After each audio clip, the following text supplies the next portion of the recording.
ओम नमो भगवते वासुदेवाय नमः। भक्ति भावना चैनल पर आप सभी का स्वागत है। आज मैं आपको ज्येष्ठ पूर्णमासी के बारे में जानकारी दूंगा।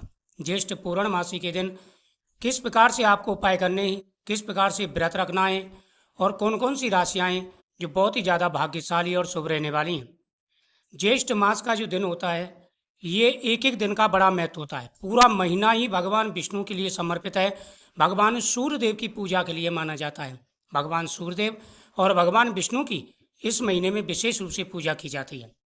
और जब पूर्णमासी आती है तो उस दिन वट सावित्री का व्रत भी रखा जाता है, जो कि सुहागन महिलाओं का बड़ा व्रत है। ज्येष्ठ मास में 2 बार वट सावित्री का व्रत होता है, एक अमावस्या को, एक पूर्णमासी को।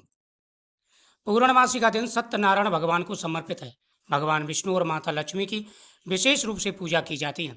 अगर पुत्र की कामना है तो सत्यनारायण भगवान की पूजा जरूर करनी चाहिए।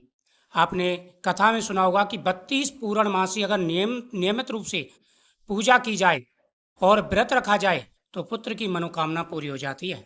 साथ ही उस घर में कभी भी धन की कमी नहीं रहती, जिस घर में सत्यनारायण भगवान की पूजा की जाती है। सर्वप्रथम सुबह स्नान करते समय जल में गंगाजल डालकर के स्नान करें। उसके बाद सूर्यदेव को अर्घ्य दें। फिर आपको लड्डू गोपाल जी को स्नान कराना है। कृष्णाय वासुदेवाय हरे परमात्मने प्रणतः कलेश नाशाय गोविंदाय नमो नमः। उसके बाद में भगवान को तुलसी दल समर्पित करें। भगवान को केले का फल और पंचामृत समर्पित करें।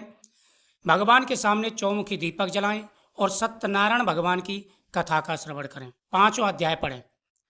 कथा करने के बाद में आप भगवान की आरती करें और भगवान के सामने चढ़ाया हुआ प्रसाद आपको जरूर खाना है। भगवान के सामने चढ़ा हुआ केले का फल, क्योंकि भगवान विष्णु को केले का फल बेहद ही प्रिय है, और भगवान के सामने रखा हुआ पंचामृत इस दिन जरूर पान करना चाहिए। इससे मनोकामना पूरी हो जाती है। दूसरा, इस दिन भगवान शिव का अभिषेक करें। भगवान शिव को खीर का प्रसाद समर्पित करें। साथ ही पीपल वृक्ष के नीचे दीपक जला के परिक्रमा करें।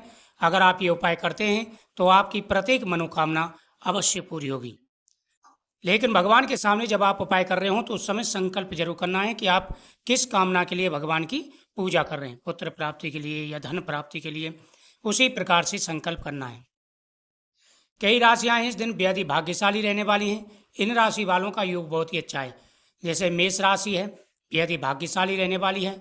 वृषभ राशि है, मिथुन राशि है, कर्क राशि, सिंह राशि, कन्या राशि, मकर राशि, कुंभ राशि और मीन राशि। ये 9 राशियां हैं जो इस दिन बेहद ही भाग्यशाली रहने वाली हैं। आशीर्वाद 12 राशि वालों को प्राप्त होगा। ग्रहण के हिसाब से ये 9 राशियां हैं, बहुत ज़्यादा शुभ रहने वाली हैं। इन राशि वालों की पुत्र की और धन की मनोकामना पूरी होगी।